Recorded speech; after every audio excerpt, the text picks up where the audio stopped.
తెలంగాణ రాష్ట్ర ముఖ్యమంత్రి రేవంత్ అన్న నిన్న సినిమా యాక్టర్లకు గద్దర్ అవార్డులు ఇచ్చిండు. నిన్న ప్రోగ్రాం పెట్టుకున్నారు. దాదాపు 4 గంటల ప్రోగ్రాంకి సుమారు 11 కోట్ల రూపాయలు ఖర్చు పెట్టిండు రేవంత్ అన్న.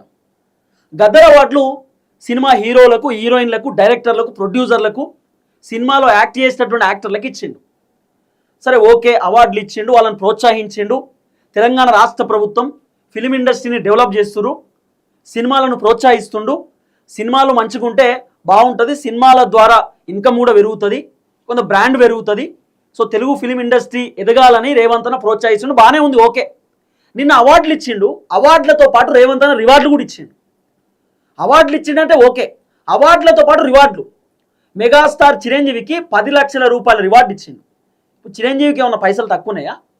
చిరంజీవికి అవార్డు ఇచ్చిండంటే ఓకే, రివార్డు కూడా 10 లక్షల రూపాయల చెక్కు రివార్డు. ఏమిటికి? ఆయనకెందుకు రివార్డు? ఈ 10 లక్షల రూపాయలు ఏదో పేదవాళ్ళకి ఇవ్వచ్చు కదా. ఈ 10 లక్షల రూపాయలు ఏదో అదే సినిమా ఇండస్ట్రీలో ఉన్నటువంటి చాలామంది జూనియర్ ఆర్టిస్టులు ఉంటారు, కొంతమంది పేదవాళ్ళు ఉంటారు, హెల్త్ బాగాలేనటువంటి వాళ్ళు కూడా ఉంటారు, వాళ్ళకి ఇవ్వచ్చు కదా. చిరంజీవికి ఏమైనా పైసలు తక్కువ ఉన్నాయా? అవార్డు ఇచ్చిండంటే ఓకే, ప్రోత్సహించిండు, ఆయన చేసేటటువంటి కష్టాన్ని గుర్తించిండు. చిరంజీవి చాలా అద్భుతమైనటువంటి హీరో, అంత పెద్ద హీరో, ఆయనకి ఏమైనా పైసలు తక్కువ ఉన్నాయా? కోట్ల రూపాయల ఆస్తి, చిరంజీవికి 10 లక్షల రూపాయల రివార్డు. తర్వాత మెగాస్టార్ చిరంజీవి రేవంత్ అన్న పక్కన కాలు మీద కాలేసుకొని కూర్చున్నాడు.